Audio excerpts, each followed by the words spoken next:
She was a woman on the run, haunted by a past she never chose. He was a quiet rancher with scars too deep to show.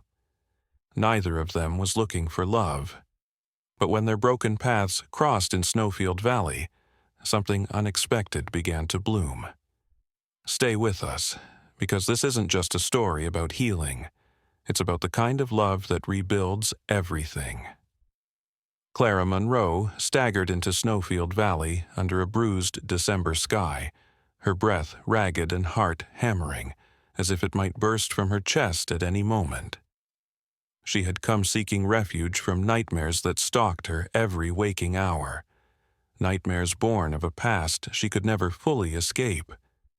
Her coat, once navy blue, now hung in tatters, threadbare and stained with the traces of her journey. She moved carefully, as though each step might unleash pain from a body already bearing its weight in sorrow. Less than a mile from town she paused, leaning against a weather-worn fence post, her tears freezing on her cheeks alongside the falling snow.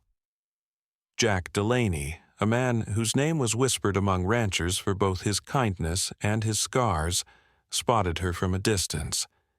He had always possessed the uncanny knack for sensing those in need, perhaps because he, too, had once known the bite of despair. That morning, with his calloused hands pressed against the reins of his bay mare, he saw not just a woman in need of warmth, but a soul in flight, haunted by a hidden wound. He felt a quickening of the heart, not because he was unprepared, but because he recognized this kind of pain. He breathed in the cold air sharp with snow and dust. Clara tried to shrink into the fence post, pulling her coat tighter, but there was nowhere to hide. Jack's presence was gentle, not demanding. He approached with a powdery hush of hoofbeats. He said her name before she could speak it, Miss Monroe. His voice was steady, soothing. "Let me help you." She stared at him, at the stranger whose face glistened with concern, etched by lines of once-remembered tragedies. His eyes were steady, but she saw a flicker of something else, empathy. She tilted her chin toward the town, her voice barely audible. I'm not looking for trouble," she murmured, "just a place to be unseen." Jack's chest tightened. He sensed her story lengthened by silence, a burden far heavier than her coat. Yet he offered something simple. "You're safer with me." In that moment, the world seemed to hold its breath. The wind stilled, the snow paused in midair, and everything else faded away. A stranger's promise hung in the hush. Clara trembled, not from cold alone. Her pulse raced with the promise of warmth, physical and somehow deeper. But inside, doubt coiled. Could she trust another man? The world had taught her that trust invited disaster. She swallowed against the ache in her throat. "Why?" she asked, voice cracking. "Why would you do this for me?" Jack's eyes softened. He reached inside his coat and pulled out a neatly folded wool blanket, its colors rich and comforting. He placed it around her shoulders. "Because no one should walk into a storm alone," he said quietly, not offering grand gestures, just quiet commitment. "And I've been where you are." It wasn't the offer of shelter he extended. It was the understanding and recognition of her fear. Words unspoken filled the space between them. That she had fled not just the cold, but something darker. Her hand flew to her coat's collar, clutching it like a lifeline. She knew. Danger followed her. She didn't yet know if Jack's kindness was the first step toward safety, or the next chapter of her nightmares. He guided her toward town, walking a cautious pace so as not to overwhelm her. Snowfield Valley was small, its wooden buildings wrapped in frost.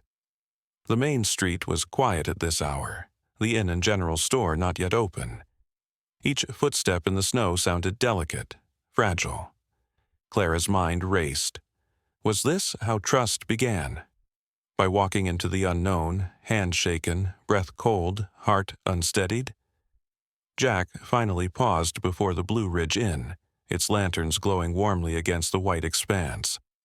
He turned to her and met her gaze. "I can offer you dinner, a bed, clothes. There's a place on the ranch, Blue Ridge Ranch, where it's quiet, safe." She nodded, though the tremor in her hand betrayed her fear. She realized she was on the brink of a decision that would change everything: to cling to pride or accept the balm of shelter. As they entered the inn, the hearth's glow seemed to swallow them both in warmth. Inside, the scent of wood and stew spoke of simple, honest comfort. A few townsfolk lingered, polite nods exchanged. Small-town curiosity, not malice. Yet Clara felt exposed, like a bruised thing on display, until Jack introduced her gently. "This is Miss Clara Monroe. She's in need of rest and a warm meal." They led her to a quiet corner table. As she sank onto the bench, her boots scraping the floor, the weight on her shoulders began to shift, infinitesimally, toward relief. Yet she couldn't relax fully. The muscles in her neck stayed taut, the memory of what she ran from pulsing just beneath her skin.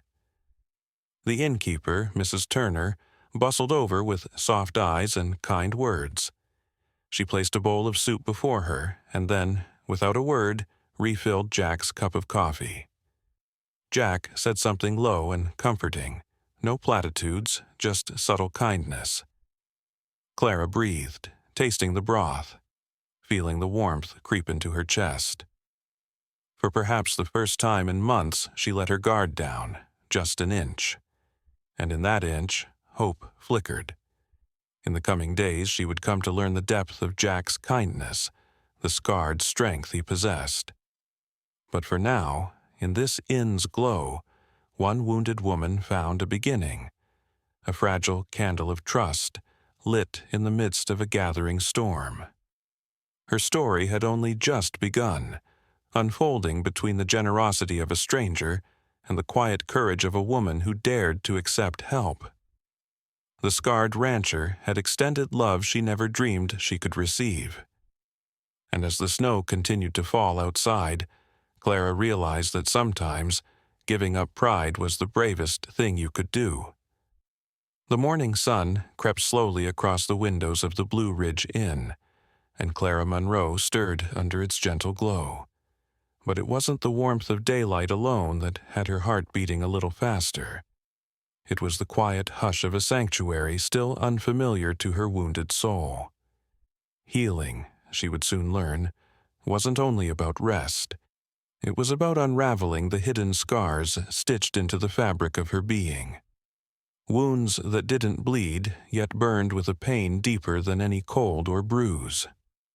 Jack Delaney appeared at her bedside, not with grand gestures or melodramatic claims, but with a simple tray.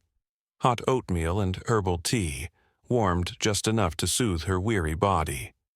He placed them before her with the respect of a man who understood that kindness was earned one act at a time.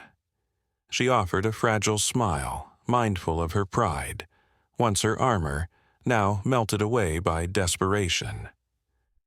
As she ate, Jack spoke softly about the ranch, the horses still needing care, the land waiting for footsteps that carried more than fatigue. Footsteps of someone willing to belong. It wasn't until Jack guided her outside to the crisp air of Snowfield Valley that Clara realized how steeped her wounds had become. Beneath her coat, beneath her cautious expressions, lay a broken trust that no number of good meals could mend. "Let's walk to the creek," Jack suggested, leading her past weathered barns and curious animals, each built on years of labor and love. On the way, Clara paused by an old hitching post, her fingers tracing the wood as though, if she tried hard enough, she might anchor some lost version of herself there. "I'm fine," she murmured, though her voice trembled, betraying the storm within. Jack knelt, looking into her eyes. "We all carry hurts no one sees," he said quietly. Mine runs deep, too." He pressed a gentle hand over his heart, the simple gesture cracking the last of her reserve. He told her about the accident, the night he lost part of his hearing in the rodeo, the same night he lost his brother's respect. Every tumble and bruise had carved away at his faith in himself. The ranch, once a place of comfort, had turned into quiet halls echoing with silence and regret.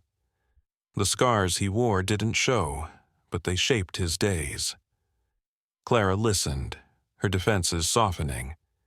In his story she recognized her own, the slow, insidious erosion of hope, the long nights spent stitching together a person she could still respect. As they neared the rolling creek, Jack stopped and pointed to the current. Beneath the surface, the water flowed swiftly, guided by rocks and logs unseen from above. "Look closer," he said. "It seems smooth, calm, but under that the water fights its way through obstacles every moment." She leaned forward, watching the way the creek curved around a submerged rock, patiently finding its path without giving up. The metaphor hovered between them, unspoken yet deeply felt. Healing was not a race, but a steady, persistent journey. Clara inhaled the crisp morning air. She thought of the nights she'd slept in an alley, her body tensed against the cold, her mind coiled with fear at every sound. She wondered if she, like that creek, could learn to flow again, past the rubble of her past, around the stones of betrayal and shame. Could she carve a new kind of life, even if it progressed inch by inch? Jack waited, giving her the time she needed. For a moment, the world felt held in balance. Snow-laden trees above, clear water below, two souls standing at the cusp of what could be. He finally broke the silence. "You don't have to be whole right away. You just have to keep moving." Clara closed her eyes. The wind loosened her hair, brushed away the last of her tears. Perhaps that was what true healing felt like. Not sudden revelation, but gentle release. Over the next hours, Jack led her across the ranch, showing her where spring-fed troughs would fill, how fences curved to follow the lay of the land, why the barn doors needed oiling before the thaw. Each task was simple, yet in their simplicity lay restoration, not just of property, but of spirit. Clara felt her chest expand with a cautious optimism. It surprised her. In caring for horses, sweeping hay dust, sorting feed, she found a steadiness she thought she'd lost. By evening, they were back at the ranch house. Jack announced there would be a small fire on the porch. Friendly, not overwhelming. As they sat together, the sky wrapped in pastel twilight, he looked at her and said, "Healing isn't hiding from the world again. It's learning to live here." He smiled with gentle conviction. She nodded, feeling the weight of his words fall into the hollow places within her. In that moment, she realized the wounds beneath her surface were not weaknesses to be concealed, but parts of her story, markers of survival, proof of her strength. The idea scared her and thrilled her in equal measure, that her brokenness could be part of her beauty, and that maybe, just maybe, she wasn't alone in piecing herself back together. Hope took root that night. Not the fiery, explosive hope of sudden rescue, but the quiet, persistent hope of trudging forward, hand held by a scarred rancher who understood the landscape of suffering. Clara closed her eyes in her new room, not yet fully confident, but willing to believe in the creek's lesson, that beneath the surface, healing moved no matter how unseen, no matter how silent, and sometimes that was enough to keep flowing. From the moment Clara Monroe stepped onto Blue Ridge Ranch, the air seemed to hum with the unspoken need for healing. Not just hers, but something she could sense in Jack Delaney's guarded gaze. It wasn't just the land that bore scars in the heart of Snowfield Valley. It was the man who owned it. When she first met him at the barn door, hands still dirtied by morning chores, his eyes flicked to her like a man evaluating a visitor. Yet in that look lay something more complex, the silent question of whether another wounded soul could enter a life healed too slowly to feel safe. Their first days together were delicate. Clara, carrying old wounds she believed long buried, noticed how Jack often lingered in doorways, watching her tend to the horses. His silence was heavy with unspoken thoughts, and sometimes, when she looked up, she caught him mid-thought, as if he were relearning how to trust his own eyes. She, for her part, flinched when he offered help, like when he tightened the girth on Ranger, the mare who'd balked at Clara's touch. She recoiled, heart hammering, because she'd learned in the worst kind of ways that help could turn to harm in the blink of an eye. She'd chosen refuge over pride when she'd asked for shelter, not knowing that it would cost her faith in men entirely. Jack sensed it too. On the second evening, as the sun bled gold across the barn walls, he cleared his throat, voice low. "I won't rush you." Clara froze, her hand brushing against the saddle. She couldn't remember the last time someone actually said that to her, not said it with such gentle sincerity. He didn't elaborate or excuse. He simply offered time. And in that quiet moment something fragile in her began to untangle. Their days slipped forward like the creek's current after spring thaw, unpredictable, sometimes violent, but always moving.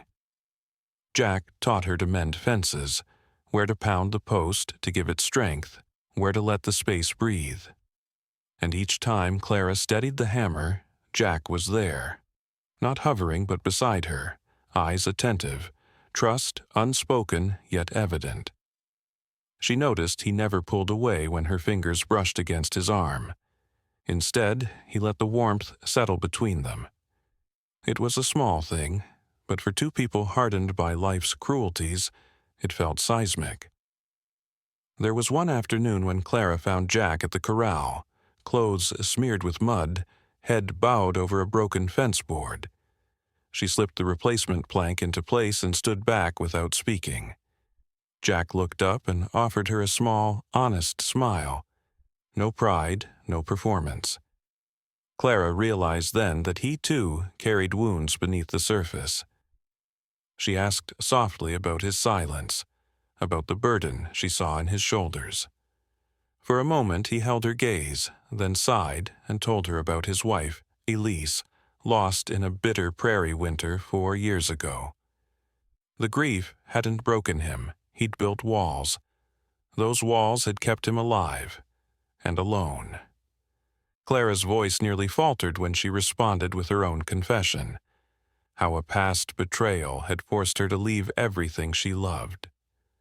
She'd taken refuge here not to vanish, but to survive. And now she found herself wanting something more.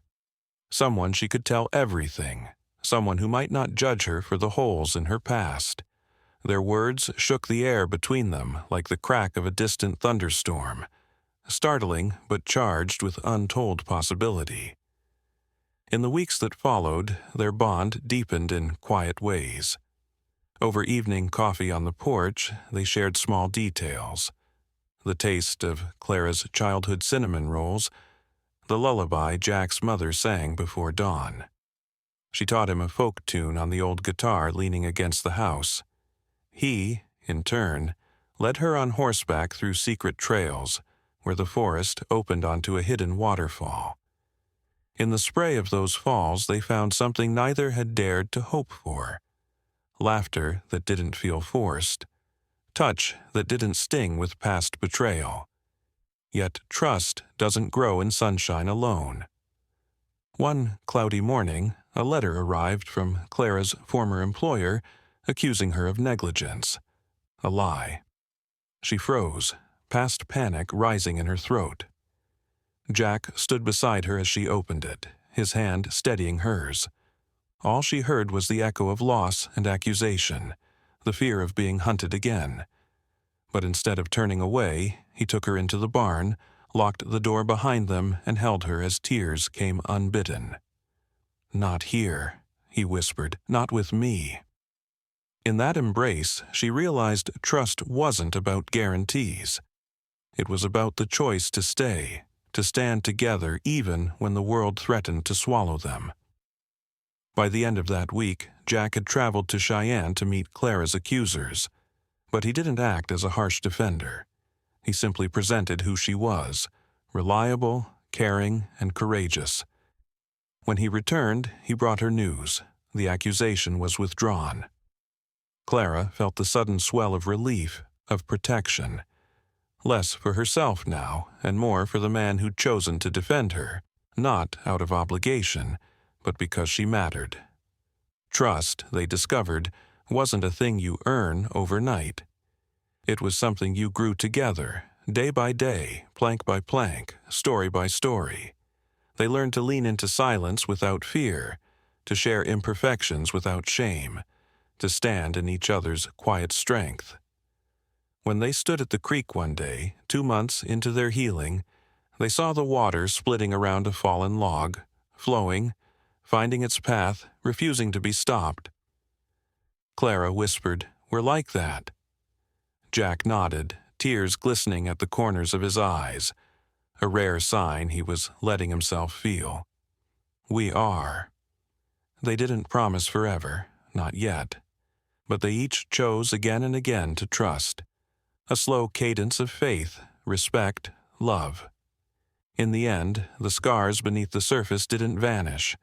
They became the lines of their story, lines that reminded them how far they had come together. They weren't the kind of people who asked for help. Pride had kept both Clara Monroe and Jack Delaney quietly afloat for years, even as the storms of life left their marks on skin and spirit. But after months of healing wounds, both seen and hidden, something began to stir. Not just between them, but in Snowfield Valley, the town that had once watched them with cautious eyes. The first moment it shifted came on a Tuesday. Nothing grand, nothing loud. Just a knock at the door, and Mrs. Elwood's youngest son standing there with a pie, still warm, and no note. Just a shy smile before he ran off down the path. Jack stood in the doorway for a long time after that, pie in hand, as if unsure what to do with kindness that came without a reason. And then more followed. Little things. Nails left on the porch for the fence Jack hadn't yet finished. Clara found seeds wrapped in parchment with her name in crooked handwriting. Emily from the general store wanted her to try planting herbs in spring. A rocking chair mended without a word. Fresh eggs left in a basket tied with twine. It wasn't charity, it was something softer, something braver. It was community, beginning to wrap itself around the two people who had once only been held together by pain. Clara, who had long hidden in the corners of her own life, began to walk through the town not with her head down, but held gently high. She found herself invited to quilting circles, even though she barely knew a stitch. They didn't care. They just wanted her stories, and she had plenty. She began to tell them, slowly, carefully, like learning to walk barefoot again. At the post office, someone left a note in Jack's mailbox. "Your barn roof looks better than it has in years. That's you, isn't it?" He didn't sign his name when he pinned it on the corkboard for all to see, but everyone who read it knew. Jack Delaney was a man coming back to life, and Clara Monroe had something to do with it. The whispers, once full of speculation and doubt, changed tune. They spoke now of courage, of resilience, of love that didn't need to shout to be real. At Sunday service, people scooted closer to the pew where Clara and Jack sat, as if hoping some of their quiet strength might rub off. And still, the couple said little. They didn't boast, they didn't explain, they just lived, side by side, laugh by gentle laugh, healing the town as it healed them. But it was the summer picnic that truly marked the turning point. The entire town gathered near the lake for food and music. Kids ran barefoot across the grass. Fiddlers played old tunes while elders tapped their feet on worn planks. Clara hadn't planned to attend. Too many people, too many eyes. But Jack asked, and when he offered her his arm, she didn't say no. They arrived as the sun was beginning its descent, casting the whole field in honeyed light. People noticed, conversations paused, and then, softly, people smiled, nodded. Some waved. Under the shade of the cottonwood trees, Clara laughed louder than she had in years. Jack joined a horseshoe game and grinned like a boy when he won. Children pulled Clara's hand and asked her to show them how to string flowers into crowns. She did, her fingers trembling only a little. And then came the moment no one expected. The fiddler struck up a slow waltz. Jack, never one for show, walked straight to Clara. "May I have this dance?" he asked, his voice low and sure. She blinked, caught off guard. "Jack Delaney, we've never danced once." "Then, let's not waste time." They stepped onto the makeshift floor, unsure, awkward, smiling. The music wrapped around them. And soon, it didn't matter how well they moved. All that mattered was the way they looked at each other, as if they were the only two souls in the world, as if every scar had been kissed by grace. The crowd quieted, watched, not with judgment, but reverence. Someone whispered, "That's what love looks like after the storm." By the time the song ended, there were tears, not just theirs, but in the eyes of those who had watched them journey from isolation to belonging, from brokenness to beauty. Later that night, after the pie tins were empty and the music had faded, the mayor approached Jack and Clara as they were about to leave. "I've seen a lot of couples come and go," he said, eyes kind. "But you two? You remind us all what it means to stay, to believe again." Jack didn't know what to say. Clara took his hand and squeezed it gently. "We're just figuring it out, one morning at a time." And that was enough. The town didn't change overnight. There were still hardships, still sharp tongues, still sorrow waiting in corners. But now, there was also a new story people could point to. A story of a woman who had traded her pride for shelter and found something more enduring than comfort. She had found love, not wrapped in roses or promises, but planted deep in soil that had seen both drought and rain. And Jack, who had once believed his scars made him unworthy, learned that love doesn't see the surface. It sees the soul. And the soul, when met with kindness, knows how to shine again. In the quiet that followed that summer night, a porch light glowed just a little brighter. Not as a beacon, but as a welcome. Because when a town chooses to hold two hearts gently in its hands, something unshakable begins to grow. From the moment Clara Monroe spoke, it was as if the whole town held its breath. The late afternoon light slanted through the kitchen window as she stood before Jack Delaney, hands trembling with a quiet resolve. Months of shared burdens, hesitant trust, and whispered confessions led to this instant. "I can't keep hiding," she said softly, voice steady but every syllable weighted with emotion. "Not from you, not from myself." Jack paused, fork halfway to his lips, his gaze steady but gentle. He had watched her navigate storms, both literal and emotional, but never seen her confront the one truth she'd avoided most, opening her heart. "I've spent my life believing safety meant walls," she continued. "Walls around my past, my pain, even my heart. But with you, I've learned home doesn't mean hiding. It means coming fully into the light, even when the shadows scare you." Every word landed like a stone dropped into still water, sending concentric ripples through the space they shared. Jack swallowed, emotions unsteady. He closed the small distance between them and reached out to brush a lock of her silver-streaked hair. She had aged with unexpected beauty, each silver strand a testament to survival and strength. "When I asked for shelter, I traded pride," Clara said, voice trembling now with a mix of vulnerability and courage. "But what I never expected was to find someone worthy of that pride, someone worth risking it all for." Their eyes met, hers shining with gentle defiance, his reflecting unwavering faith. The kitchen, once a mundane place of daily tasks, transformed in that moment into something sacred, a witness to a life-changing truth. Jack cleared his throat, voice thick. "Are you saying you trust me with all of you?" She nodded, every inch of her ready to speak the unspoken. "With all of me," she said. Outside, Snowfield Valley stirred into evening. Somewhere beyond those walls, neighbors closed shutters, chickens settled for the night, and lamps flickered on.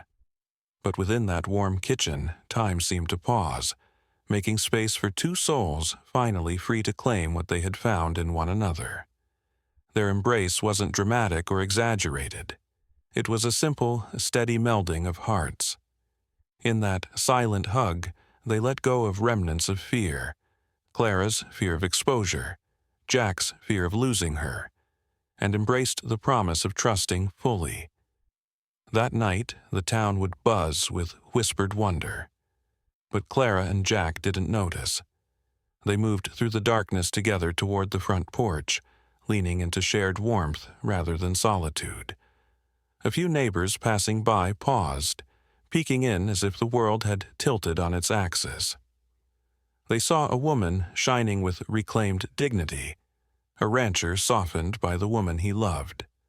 Some even said afterward it was the kind of sight capable of thawing long-held hard hearts. Weeks later, at the annual Harvest Festival, Clara and Jack appeared before the community, not as separate individuals but as a firm, gentle pair. Together, they shared the stage for the first time.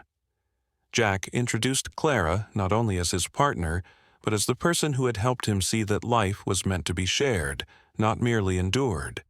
Her voice, calm but resonant, reached every corner of the barn-turned hall. "When we first met, I thought refuge was what I needed," she told the crowd. "What I found with Jack was redemption, because he believed in me, even when I doubted myself. There wasn't a person there who didn't feel the power in that confession. Not just respecting a woman who'd healed, but honoring a person brave enough to speak the truth that night.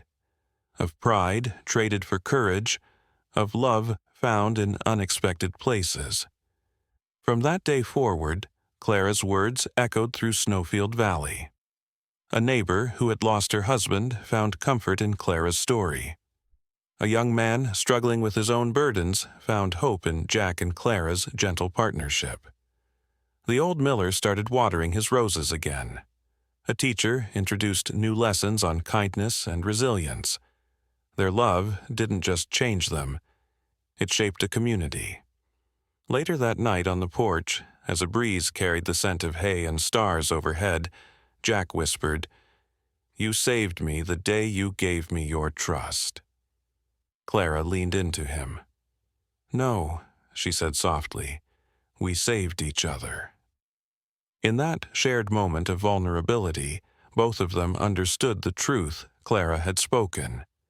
That to truly live, you must be brave enough to expose every part of yourself, and trust that someone will remain when the echoes of old pain knock on the door. The rest of their lives unfurled like a well-worn quilt, patchwork of joy and hardship, laughter and honest tears. But throughout it all, Clara's moment of speaking her heart remained the turning point, the spark that illuminated two lives deeply intertwined. And so, what she said next did more than change their lives. It gave their story purpose, and gave everyone who heard it a reminder. Sometimes the bravest thing isn't to survive, but to be seen. The story of Clara Monroe and Jack Delaney is a timeless tale of healing, trust, and the kind of love that grows slowly, but endures deeply. It began with a woman running not just from her past, but from the pain that had made her believe she was beyond saving. Clara arrived in Snowfield Valley as a ghost of herself, her steps uncertain, her heart walled off by years of heartbreak and fear. Yet, in the quiet strength of a man named Jack Delaney, she found not just shelter but something much more powerful, the permission to begin again. Jack, too, had lived in shadows, his heart bruised by loss, his spirit dulled by the weight of responsibility, and a loneliness he could no longer ignore. He wasn't a hero in the traditional sense. He didn't ride in guns blazing. Instead, he extended a hand, made room at his table, and offered patience when the world had shown so little of it. In their shared silences, in the small acts of kindness, passing a blanket, cooking breakfast, fixing a fence, Clara and Jack began to discover what it meant to build something sacred from broken parts. Their journey was never about grand gestures. It was about presence. Jack never asked Clara to forget her past. He simply invited her to let it rest while she stepped into something new. Clara never demanded Jack change. She merely offered him the chance to be seen, not just as a rancher, but as a man capable of deep love and quiet wisdom. And Snowfield Valley, once just a backdrop to their pain, slowly became the third character in their story. The townspeople, initially wary, began to witness the subtle transformation. A child delivering a pie, a neighbor fixing a rocking chair, a fiddle song played at dusk, all small threads that wove a community back together around the love that was blossoming between Clara and Jack. There were moments of fear, letters from the past, accusations that reopened old wounds, but they faced them together. And in doing so, they taught each other and those around them that healing isn't about forgetting. It's about choosing every day to move forward, to show up, to speak the truth even when your voice shakes. Their love wasn't perfect. It wasn't loud, but it was real, and in a world full of noise, real is rare. When Clara finally stood before Jack and said she was ready to stop hiding, not just from him, but from herself, it was more than a confession. It was a declaration of hope, of courage, of love rediscovered not in spite of pain, but because of the strength forged through it. They stood side by side at the town festival, danced beneath lanterns, and shared their story with a community that had become family. And from that moment, their legend began to echo, not in gunfire, not in gold, but in the way people began to believe again. Believe in second chances. Believe in resilience. Believe that no matter how broken your beginning, your ending can be beautiful. So, what can we learn from the love story of Clara and Jack? That love isn't always about passion and promises. It's about presence and patience. It's about holding space for someone else's scars while gently tending your own. It's about learning that pride may keep you safe, but vulnerability is what sets you free. Their story reminds us that starting over doesn't mean erasing the past. It means choosing not to be defined by it. Clara didn't forget what hurt her. She simply stopped letting it rule her life. Jack didn't undo the losses he'd endured. He chose to open his heart again despite them. And that's the deepest lesson here. That true healing happens in community. In the hands that help you when you can't lift your own. In the strangers who become your neighbors, and in the neighbors who become your family. In the quiet nights where trust is built one breath at a time. In today's world, where speed, perfection, and polished images dominate, Clara and Jack's story is a much-needed reminder that love can be slow, unglamorous, and still utterly breathtaking. It's in the pie cooling on the windowsill, in the broken fence mended by shared labor, in the whispered promise, "You don't have to be whole to be worthy." So if you've ever felt too broken, too late, or too afraid to begin again, this story is your sign. You're not alone. There is a porch light glowing in someone's heart, waiting for you to come home. If this story touched you, if it reminded you of the strength that comes from love rooted in truth and courage, we invite you to stay with us. There are more legends waiting to be told, more stories of the quiet, wild bravery that shaped the soul of the West. Subscribe to Wild West Legends. Your support helps us keep these stories alive, not just as history, but as hope. Because out here, every scar has a story, and every story deserves to be remembered. Thank you.